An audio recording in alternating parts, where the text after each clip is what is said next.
My name's Sydney Goss, and this is my presentation on bullying. So the definition that I came up with is that bullying is a repetitive act of harmful behavior that is unwanted, and a bully themselves is someone who is seeking harm, intimidation, or to caress someone who is perceived as vulnerable. In the picture below, it's an old graphic, but it stands for the alliteration of a bully. And obviously you couldn't use this today because this graphic itself is kind of bullying, or could be perceived as that today. Some effects on the victim are they have lower self-esteem, higher anxiety rates, higher rates of illness, depression, higher suicidal thoughts or actions. They can have PTSD, they get bad health in general, more self-harm, difficulties with relationships in the future, and they lean towards substance abuse. And for bullies themselves, they can have abusive behaviors with partners, or really anyone in the future, and that could be mental or physical. They're less educated, and employment is less too, so I thought that was interesting. They also lead to substance abuse, and they can develop antisocial behavior. This is a video that I put in just because I thought it was a little extreme, but Howie from the Benchwarmers has PTSD, and he was obviously bullied, and he becomes the bully himself if you watch this video. Look, they're not gonna kill you, all right? They're just dropping off the cookies I ordered. They look very aggressive. I think they want to beat me up. Trust me, you'll be fine. Just take the Thin Mints back into the apartment. That's our food for the week. Fine. You can eat the Thin Mints at my funeral, Richie.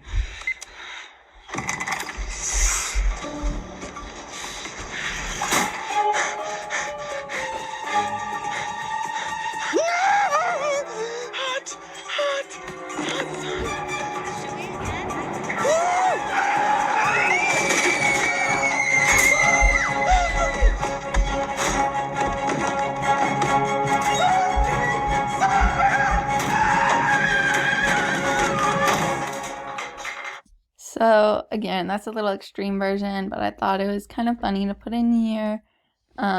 He doesn't even really realize that he's scared of the girls, and he, in a way, bullies them. So I think it's good to remember that sometimes the bully themselves, there's deeper roots, and they can just be trying. They might be intimidated themselves. Why does bullying occur? And I'm looking at the elementary level. I think that bullying occurs because students are bringing their problems to school, not having good parental examples, and wanting to deflect their own problems. And where does bullying happen? This is especially essential in the elementary age, at recess, hallways, bathrooms, school buses, changing classes, cafeterias, and during class group work. And I know we talked about it in class, but that's why it's important to always have teachers when they can be in these areas.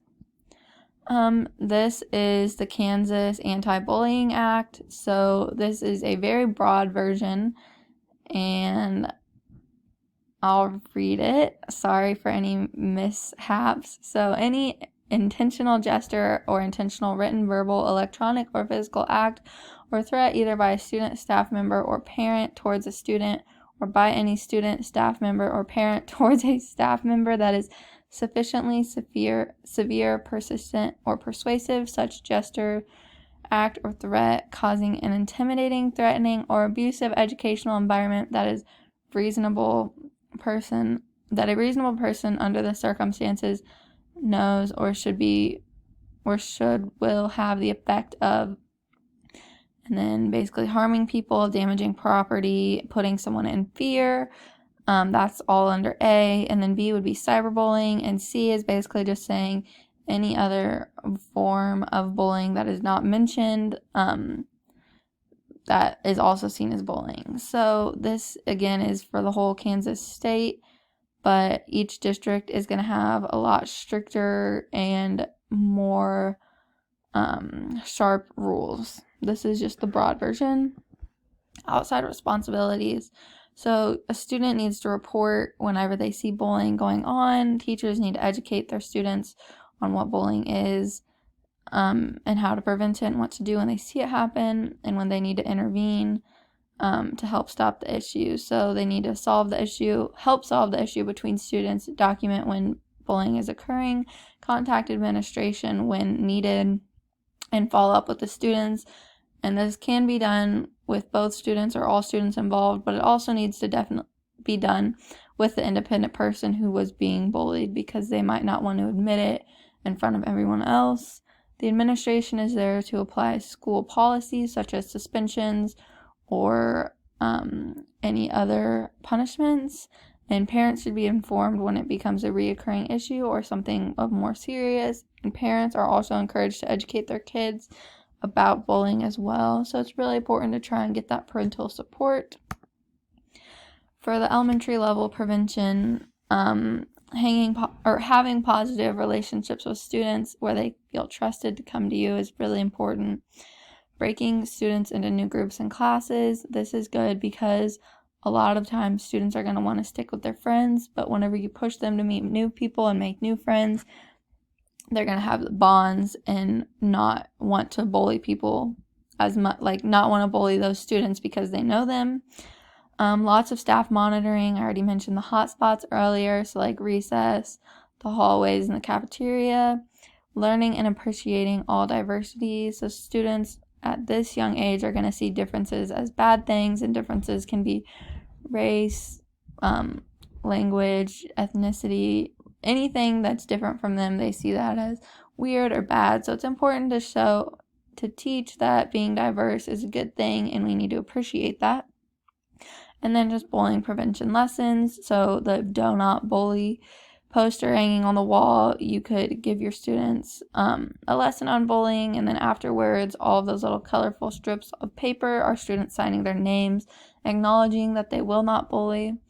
And then the green paper I think is really good. It's using reading and literacy, but also it's bright and it's going to catch your students' eyes and shows the issue of bullying. And also I think it's really important at the elementary lower grade levels to have these colorful things that stand out, because they're going to get the attention of the students. And these are my citations, and thank you.